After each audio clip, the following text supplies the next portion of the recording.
Hello दोस्तों, आज हम लोग पढ़ेंगे अभाज्य भाजक एवं अभाज्य गुणनखंड। ये अभाज्य भाजक और अभाज्य गुणनखंड क्या होता है। भाजकों की कुल संख्या निकालने के लिए हम लोग लास्ट क्लास में सीखे थे, सम भाजकों की संख्या निकालने के लिए सीखे थे, विषम भाजकों की संख्या निकालने के लिए सीखे थे, भाजकों का गुणनफल और भाजकों का योगफल पढ़े थे। और आज हम लोग पढ़ेंगे अभाज्य भाजक एवं अभाज्य गुणनखंड। तो पहले इसका बेसिक कॉन्सेप्ट को समझते हैं कि अभाज्य भाजक क्या है और अभाज्य गुणनखंड क्या है। जैसे में एक एग्जाम्पल लेते हैं, जैसे 48 में अभाज्य भाजक कितना है और अभाज्य गुणनखंड कितना है। फिर बड़ा बड़ा क्वेश्चन में करोड़ों में भी लाखों में जो रहेगा उसमें कितना अभाज्य गुणनखंड है, अभाज्य भाजक है, उसको देखेंगे। पहले एक क्वेश्चन को एकदम ताकि जो है फील कर पाए कि ये अभाज्य भाजक है क्या, अभाज्य गुणनखंड है क्या। तो पहले एक छोटा सा एग्जाम्पल को समझते हैं। सबसे पहले इसको अभाज्य गुणनखंड में तोड़ेंगे। अभाज्य गुणनखंड में तोड़ेंगे तो अगर तोड़ने में दिक्कत हो तो ऐसे भी तोड़ सकते हैं। 2 से कट रहा है, 2 से 2 भी अभाज्य है। प्रथम सम अभाज्य संख्या 2 है, 24 बार में कटेगा, फिर 2 से 12 बार में कटेगा, फिर 2 से 6 बार में कटेगा, फिर 2 से 3 बार में कटेगा। तो ये सब आया टर्म इसका।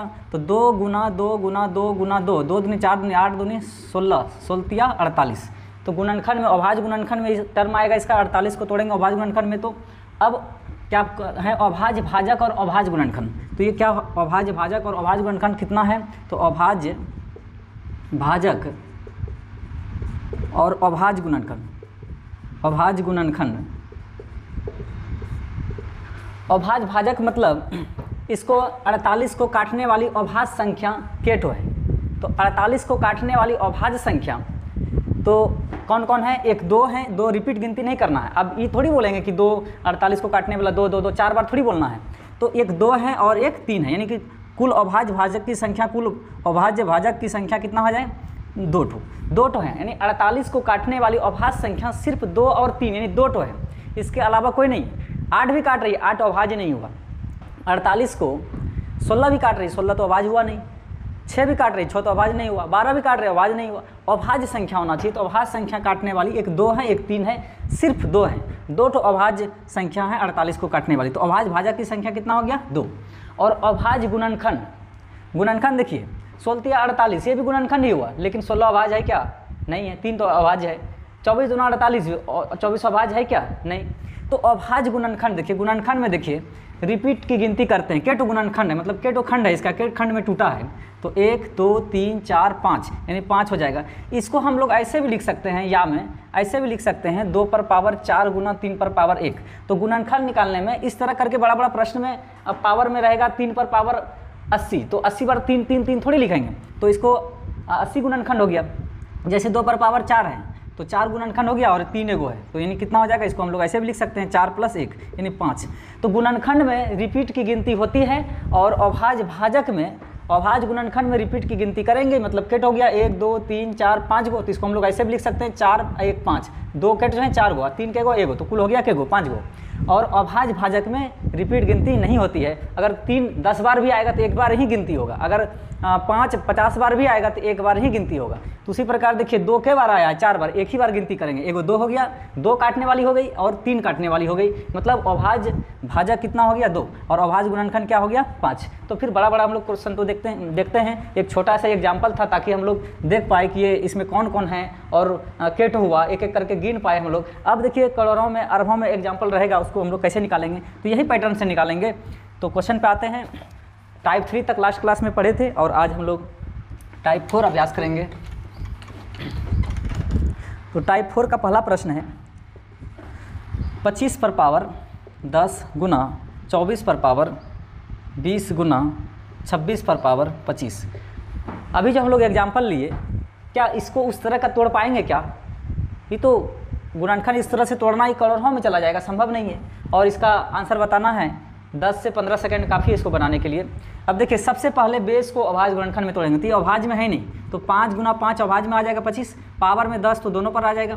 और इसको भी तोड़ेंगे 2 पर पावर 8, 2 पर पावर 3, 8 हो जाएगा, 8 या 24। या फिर अलग अलग भी तोड़ सकते हैं, 2 गुना 2 गुना 2 गुना 3, 2 दूनी 4 दूनी 8 या 24। या 2 पर पावर 3 गुना 2 पर पावर 3 गुना 3 भी तोड़ सकते हैं, तो 2 पर पावर 3 8 और 8 या 24। अब देखिए जैसे भी तोड़ेंगे मतलब सारा बेस अभाज्य में होना चाहिए। तो ये सारा अभाज्य में आ गया। पावर में 20 तो सब पे पावर 20 होगा, पावर तो सब पे 20 होगा। ये टूटेगा 13 दूना 26, 13 भी अभाज्य है, 2 भी अभाज्य है, पावर में 25 है तो दोनों पर 25 होगा। अब अभाज्य गुणनखंड पूछा है या भाजक पूछा है, अभाज्य गुणनखंड, तो अभाज्य गुणनखंड इसका हो जाएगा। तो अभाज्य गुणनखंड में रिपीट गिनती होती है, मतलब 5 के टो है 10 टो, 5 यहाँ भी 10 टो है तो 20 टो गुणनखंड हो गया। 2 के टो है 20 टो, तो 20 टो गुणनखंड ये हुआ, फिर 20 गुणनखंड ये हुआ, फिर 20 गुणनखंड ये हुआ, फिर 20 गो इसका गुणनखंड है, फिर 25 गो इसका है, फिर इसका 25 गो गुणनखंड है। तो कुल गुणनखंड कितना हो जाएगा, तो सबको जोड़ देंगे। तो 5 के टो है 10 टो, प्लस फिर 5 के टो है 10 टो, फिर 20 के गो है 20, 60 को हो जाएगा 20 प्लस 20 प्लस 20 प्लस फिर 3 के गो है 20 को, यानी रिपीट गिनती होगी। 3 अगर 50 बार भी रहेगा तो 50 गुणनखंड हुआ, है ना। 13 25 बार है तो 25 को गुणनखंड हुआ, 2 फिर 25 बार है तो 25 को गुणनखंड हुआ, तो कितना हो गया 10 20 20 40 60 80 100 125 125 150, यानी कि 150 गुणनखंड होगा। इसको तोड़ेंगे तो इसका गुणनखंड अभाज्य गुणनखंड क्या होगा 150 होगा, यानी इसका आंसर क्या हो गया 150। अच्छा, इसमें अभाज्य गुणनखंड, अभाज्य भाजक पूछता तो पूछा नहीं है, अभाज्य भाजक पूछता तो पूछा तो इसमें नहीं है। तो देखिए क्या होता, अभाज्य भाजक में रिपीट गिनती नहीं करते, मतलब ये साधारण तो है नहीं, अरबों में है, इसको अगर सॉल्व करेंगे तो अरबों में है। अब इसको काटने वाली अभाज्य संख्या केटो है, तो देखिए रिपीट गिनती नहीं करना है। 5 हो गया, 2 हो गया, 3 हो गया और 13 हो गया। 2 तो रिपीट गिनती नहीं करेंगे, 2 कितना बार भी आए एक ही बार गिनती करना है, 5 भी कितना भी बार आए एक ही बार गिनती करना है। तो 1 2 3 4, यानी अभाज्य भाजक कितना है 4, यानी ये जो भी है अरबों खरबों में, इसको काटने वाली अभाज्य संख्या सिर्फ और सिर्फ 4 गो है ना। और इसकी गुणनखंड जो है कितना है, अभाज्य गुणनखंड 150 है, तो इसका आंसर हो जाएगा अभाज्य गुणनखंड पूछा है, अभाज्य भाजक पूछता तो 400। नेक्स्ट क्वेश्चन देखते हैं। आज के बाद फिर टाइप पढ़ने की ज़रूरत नहीं पड़ेगा, पहले कॉन्सेप्ट को हम लोग देखें, एक छोटा सा एग्जाम्पल लिए ताकि फील कर पाए कि ये क्या कह रहा है, और एक एक करके देख पाए हम लोग कि ये सब कौन सा गुणनखंड हुआ, कौन अभाज्य गुणनखंड हुआ, कौन अभाज्य भाजक हुआ, और फिर ये बड़ा बड़ा प्रश्न में उसी लॉजिक के तहत हम लोग अभ्यास करेंगे। 2 नंबर प्रश्न है, 4 पर पावर 10 गुना 7 पर पावर 3 गुना 16 पर पावर 2 गुना 11 गुना 10 पर पावर 2। तो सबसे पहले अभाज्य भाजक निकालना हो या अभाज्य गुणनखंड निकालना हो, सबसे पहले बेस को अभाज्य गुणनखंड में तोड़ेंगे। अब देखिए 4 तो टूटेगा, 2 गुना 2 पावर में 10 दोनों पर हो जाएगा, ये तो अभाज्य में है ही। 16 को 2 पर पावर 4 लिख दें, पावर में 2 है तो 4 दूनी फिर 8 हो जाएगा। कितना स्टेप बढ़ाएंगे, ऐसा तो कर ही सकते हैं। 16 को हम लोग लिख सकते हैं 2 पर पावर 4, 2 दूनी 4 दूनी 8 दूनी 16, अब पावर में 2 है ना, तो 4 दूनी 8 हो जाएगा, 11 हो गया। इसको लिख सकते हैं 5 दूनी 10, पावर में 2 दोनों पर आएगा। तो अब देखिए इसमें क्या पूछा है, अभाज्य गुणनखंड, तो आंसर देखिए यहीं दिख रहा है। तो समझाने के लिए स्टेप बढ़ा रहे थे, लिख रहे थे, इतना गुणनखंड तोड़ने में जितना समय 10 10 20 3 23 23 8, 10 10 20 3 23 23 8 31 31 32 32 4 36, यानी अभाज्य गुणनखंड कितना हो जाएगा 36 गो। तो इतना लिखने का नीचे ज़रूरत नहीं है, यहाँ तोड़ेंगे और पावर ऐसे कैलकुलेट कर लेंगे, तो अभाज्य गुणनखंड हो जाएगा, अभाज्य गुणनखंड हो जाएगा इसका। तो कितना हो गया 10 plus 10 plus 3 plus 8 plus 1 plus 2 plus 2 बराबर 36 हो जाएगा जोड़ने पर। और अभाज्य भाजक पूछेगा तो इसको अभाज्य संख्या काटने वाली रिपीट गिनती नहीं करते हैं, 2 है 7 है 11 है और 5 है, तो इसमें भी अभाज्य भाजक कितना हो जाएगा 4। तो पूछा नहीं है, पूछा है अभाज्य गुणनखंड, तो इसका आंसर क्या हो गया 36। नेक्स्ट क्वेश्चन देखते हैं। एक आध क्वेश्चन एसएससी रेलवे सब में आते रहता है, एग्जाम के लिए काफ़ी इंपॉर्टेंट है और इसमें कुछ जान नहीं है और काफ़ी सिंपल भी क्वेश्चन पूछता है। जैसे ये क्वेश्चन है, 2 पर पावर 5 है, 3 पर पावर 7 है और 2 पर पावर 10 है, 7 पर पावर 2 है, तो अभाज्य में सारा है ही। अब ऐसा प्रश्न पूछेगा तो कई सेकंड लगेगा बनाने। अभाज्य गुणनखंड पूछेगा तो 7 5 12 10 22 2 24 है ना, और अभाज्य भाजक पूछेगा तो 1 2 3 गो है। तो इसमें पूछा है अभाज्य भाजक की संख्या, तो अभाज्य भाजक की संख्या, भाजक हो जाएगा अभाज्य भाजक की कुल संख्या, है ना, तो हो जाएगा 5 प्लस भाजक पूछा है ना, गुणनखंड नहीं पूछा है, तो रिपीट गिनती नहीं करते हैं। 2 1 3 1 7 निकेटो है 3 गो, रिपीट गिनती नहीं करते हैं। 7 अगर 7 लाख बार भी आएगा, 7 लाख बार भी आएगा तो एक ही बार गिनती करेंगे। 3 अगर करोड़ बार भी आएगा तो एक ही बार गिनती करेंगे। तो 3 हो गया, 2 हो गया और 7 हो गया, केटो है 3 गो अभाज्य भाजक। तो अभाज्य भाजक इसमें पूछा है, गुणनखंड पूछता तो 7 5 12 10 22 2 24, अभाज्य गुणनखंड कितना होता 24।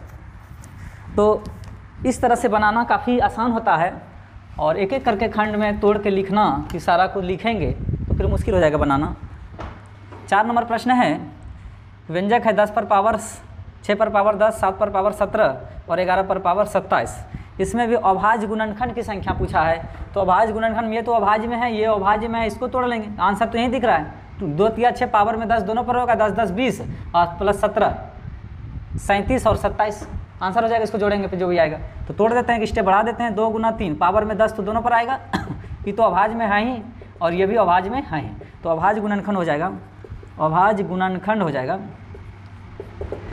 10 प्लस 10 प्लस 17 प्लस 27 तो हो जाएगा ये 7 7 14 2 1 3 1 4 1 5 7 7 14 2 1 3 1 4 1 5 1 6 यानी 64 हो जाएगा। अभाज्य गुणनखंड की संख्या कितना होगा 64 64 यानी इसको गुणनखंड में तोड़ेंगे तो अभाज्य गुणनखंड, इसको काटने वाली अभाज्य गुणनखंड की संख्या कितना हो जाएगा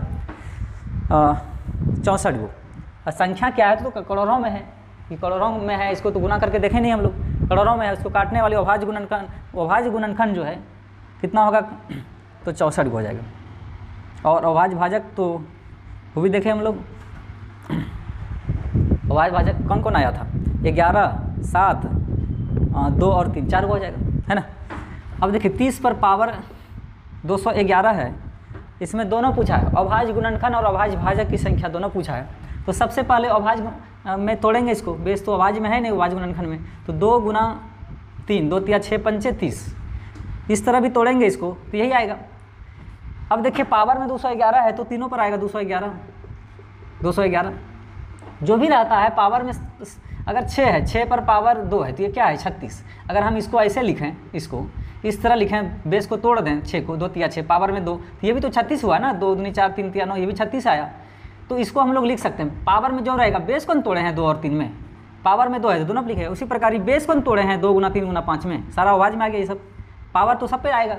अब इसमें अभाज्य गुणनखंड और अभाज्य भाजक दोनों पूछा है। तो देखिए गुणनखंड में देखिए अभाज्य भाजक तो दिख गया है, 2 है 3 और 5 है, केटो है 3 ठो, रिपीट गिनती नहीं करते हैं। अभाज्य गुणनखंड में सबका रिपीट गिनती होता है तो सबको जोड़ेंगे, 2 केटो है 211 को, 3 केटो है 211 को, 5 केटो है 211 को, सबको जब जोड़ेंगे तो 633 हो जाएगा। यानी अभाज्य गुणनखंड है 633 गो और अभाज्य भाजक कितना है 3 गो।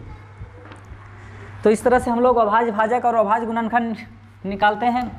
देखिए नेक्स्ट क्वेश्चन है, थोड़ा सा चेंजिंग क्या प्रश्न में, 175 को 2 पूर्ण संख्याओं के गुना के रूप में कितने तरह से लिख सकते हैं। तो देखिए 175 को तो हम लोग ऐसे भी सोच के लिख सकते हैं, लेकिन 1075 रहेगा तब, 1,75,000 रहेगा तब तो मुश्किल हो जाएगा लिखना, उस तरह से सोच ही नहीं पाएंगे। 175 को तो ऐसे गुना 2 पूर्ण गुना के रूप में कैसे लिख सकते हैं, 1 गुना 175, एक ये तरीका होगा, 35 पंचे 175, 25 सत्ते 175, 3 तरीका हो गया। अब तो नहीं होगा नहीं, तो इस तरह से सोचना तो सब संभव नहीं है ना। मान लेते हैं 1175 रहेगा, इस तरह सोच पाइएगा, और अब बताइए तो सोचना संभव नहीं इस तरह से। तो देखिए ट्रिक क्या है बनाने का, तो टाइप 1 में पढ़े हम लोग भाजकों की कुल संख्या। तो भाजकों की कुल संख्या निकाल के 2 से भाग देने पर जो आएगा, 2 पूर्ण गुना के रूप में तोड़ने पर जो 3 टर्म आया है उससे मैच करता है। तो कुछ नहीं करना है, भाजकों की संख्या निकाल के 2 से भाग दे देंगे तो 2 पूर्ण गुना के रूप में तोड़ने के लिए जितना तरीका आएगा तो एग्जैक्ट वही आंसर दे देता है ना। तो इसका ट्रिक क्या है, तो भाजकों की कुल संख्या को स्मॉल एन से डिनोट करते हैं, इसको 2 से भाग दे देंगे। इस तरह से 2 पूर्ण गुना के रूप में तोड़ने का तरीका क्या होता है, भाजकों की कुल संख्या बटे 2 से भाग दे देंगे। तो भाजकों की कुल संख्या निकालेंगे। क्वेश्चन है क्वेश्चन नंबर 6, 175। तो भाजकों की कुल संख्या निकालने के लिए हम लोग सीखे हैं टाइप 1 में कैसे निकालते हैं। तो सबसे पहले इसको अभाज्य गुणनखंड में तोड़ेंगे, 5 तिया 15 5 सत्ते 35, 5 तिया 15 2 बचा 25 5 25, फिर 5 से 7 बार में, 5 पर पावर 2 गुना 3 पर पावर 7 पर पावर 1, 5 2 है 7 1 है। तो भाजकों की संख्या देखिए यहाँ से कैसे निकाला जाता है, एक पावर में बढ़ा के जोड़ते हैं। जिनको दिक्कत हो रहा है इस टाइप को समझने में, वो टाइप 1 को देख लीजिएगा, क्लास 1 को डिस्क्रिप्शन में लिंक दे देंगे, वो समझने पर ये यहाँ दिक्कत नहीं होगा। तो भाजकों की संख्या निकालने में क्या तरीका सीखे थे हम लोग, एकदम बेसिक कॉन्सेप्ट से सीखे हैं, एक एक करके क्यों कैसे एक एक करके एकदम फिल करते हुए क्वेश्चन को आप उसको देख लीजिएगा, समझ में आ जाएगा बिल्कुल। फिर कभी ज़रूरत नहीं पड़ेगा डिवाइजर पढ़ने का। हर तरह का क्वेश्चन को हम लोग देखें, उसमें भाजकों की संख्या, सम भाजकों की संख्या, विषम भाजकों की संख्या, भाजकों का गुणनफल, भाजकों का योगफल, हर तरह का क्वेश्चन हम लोग देखे हैं। अब हम लोग अभाज्य पढ़ रहे हैं। अभाज्य पढ़ लेने पर फिर दिक्कत क्या हो रहा है, इसमें 1 2 पूर्ण गुना के रूप में कहा तो क्वेश्चन कभी कभी दे देता है। पिछला साल सीटेट में भी था, 2 पूर्ण गुना के रूप में कितने तरह से तोड़ा जा सकता है। क्वेश्चन जो भी था 180 था या 1800 था, ऐसे कुछ था, है ना। अब देखिए इसको, तो भाजकों की संख्या कैसे निकालने में क्या करते हैं, सबसे पहले अभाज्य गुणनखंड में तोड़ते हैं और इसके पावर में अपने मन से एक बढ़ा के, गुना है तो गुना, फिर इसके पावर में एक बढ़ा के, फिर गुना रहेगा तो गुना, और भी टर्म रहेगा तो इसी तरह बैठते जाएंगे, पावर में एक बढ़ा के लिखते जाते हैं और गुना है तो गुना आगे भी रहता है इसी तरह लिखते। तो 3 दूना कितना हो जाएगा 6, ये जो निकला 6 निकला, मतलब n का मान क्या निकला 6, तो 6 को 2 से भाग दे देंगे। 2 पूर्ण गुना के रूप में तोड़ने का तरीका क्या है, n/2, तो n आया कितना 6 को 2 से भाग देंगे तो आंसर क्या आ जाएगा 3 तरीका। तो आंसर क्या हो जाएगा 3 तरीका, यानी 1 नंबर प्रश्न का आंसर हो जाएगा 3 तरीका से तोड़ सकते हैं, 3 तरीके से इसको छोड़ सकते हैं 175 को 2 पूर्ण गुना के रूप में। इसी तरह एक प्रश्न है, नेक्स्ट क्वेश्चन है 7 नंबर, तो इसमें लिख लीजिएगा किसी भी संख्या को 2 पूर्ण गुना के रूप में लिखने का तरीका या तोड़ने का तरीका बराबर भाजकों की कुल संख्या को 2 से भाग देते हैं, है ना। 2 पूर्ण गुना के रूप में किसी भी संख्या को 2 पूर्ण गुना के रूप में लिखने का तरीका, हेडलाइन बनाइएगा, भाजकों की कुल संख्या को 2 से भाग देते हैं। भाजकों की कुल संख्या बराबर n/2, मतलब भाजकों की कुल संख्या को 2 से भाग दे देंगे तो आ जाएगा पूर्ण गुना के रूप में लिखने का तरीका। जैसे अभी देखिए तो छोटा सा प्रश्न था, तुरंत हम लोग सोच लिए कि ये सब होगा। अब देखिए मामूली, ये भी एक छोटा ही प्रश्न है 7 नंबर, 180 को कहा 2 पूर्ण गुना के रूप में, तो कितना सोचेंगे 1 गुना 180, 90 गुना 2 180, इस तरह से 45 गुना 4 180, 30 गुना 6 180, इस तरह से कितना सोचेंगे। और उसके बाद भी लगेगा कि क्या छूटा, तो सोचना नहीं है कुछ है, भाजकों की संख्या निकाल के 2 से भाग दे देंगे। मान लेते हैं 180 है तो सोच भी लेंगे, 180 की जगह पर 1800 रहेगा, तब 1 0 और बढ़ा देंगे, तब मुश्किल हो जाएगा।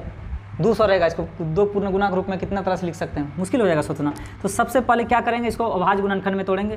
तो 2 से भी कट रहा है, 2 से 9 दूनी 18, 5 से 18 पंचे 90, कोई भी अभाज्य संख्या से भाग दे सकते हैं। 3 से 6 या 18, ये नहीं कि 2 से ही भाग देना है। 2 भी अभाज्य है, 3 भी अभाज्य है, 5 भी अभाज्य है, 7 भी अभाज्य है, 9 नहीं 11 भी अभाज्य है, 13 भी है, कोई भी अभाज्य संख्या भाग देख सकते हैं। तो आना तो वही सब है। तो 3 केटो है 2 3 2 गो है, 2 केटो है 2 गो, अब 5 केटो है 1 गो।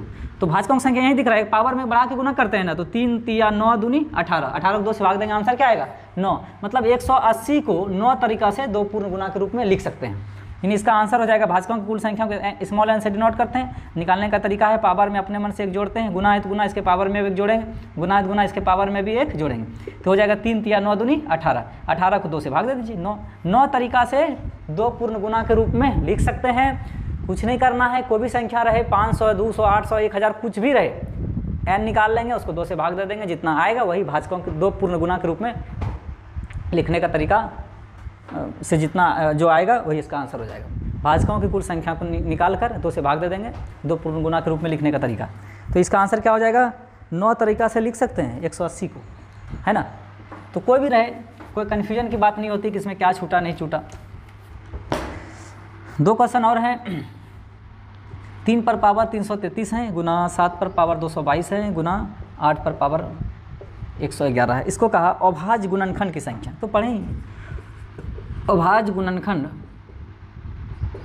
की संख्या।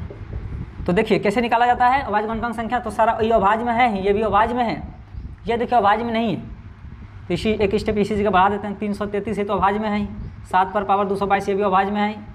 अब देखिए इसको 8 को लिख सकते हैं 2 पर पावर 3, 2 पर पावर 3 को फिर गुना करेंगे 111 से, तो क्या हो जाएगा 333, ये भी अभाज्य में आ गया।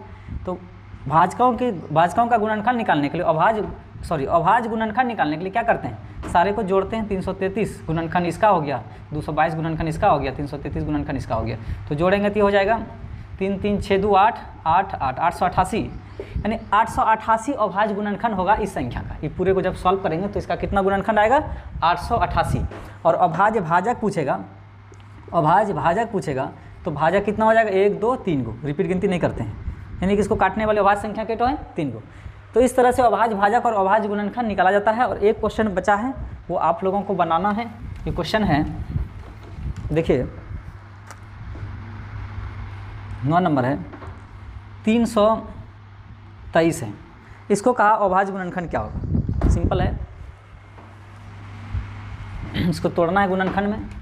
तो 323 को 19 से देखिए कट रहा है, 19 का 19 कितना बचा 13, 133, 19 7 33 से, तो 19 गुना 17 कितना गुणनखंड हुआ 2। तो इसका तो सिंपल है, इसमें कुछ करना ही नहीं, 2 ही गुणनखंड हुआ, इसका आंसर क्या हो गया 2। तो इस तरह से अभाज्य भाजक और अभाज्य गुणनखंड निकाला जाता है। तो एकदम हम लोग बेसिक कॉन्सेप्ट से देखें क्वेश्चन को फिल करते हुए कि क्वेश्चन का थीम क्या है, क्या कह रहा है। किसी भी संख्या में केटो अभाज्य गुणनखंड है, केटो अभाज्य भाजक है, एक एक करके हम लोग देखें। बड़ा से बड़ा करोड़ों का क्वेश्चन, लाखों में जो भी था क्वेश्चन, हर तरह का क्वेश्चन को हम लोग अभ्यास करें। नेक्स्ट टाइप है विभाजित होने वाली कुल संख्या। मतलब जैसे 600 तक में 5 से कटने वाली कुल संख्या कितना है, 1000 तक में 9 से कटने वाली कितनी संख्या है, 500 से लेकर 1200 तक में 8 से कटने वाली कितनी संख्या है। इस तरह से क्वेश्चन, इस तरह का क्वेश्चन जो है। और 500 तक में कितनी सम संख्या है, 200 तक में कितनी विषम संख्या है, ये सब हम लोग अब नेक्स्ट क्लास में पढ़ेंगे।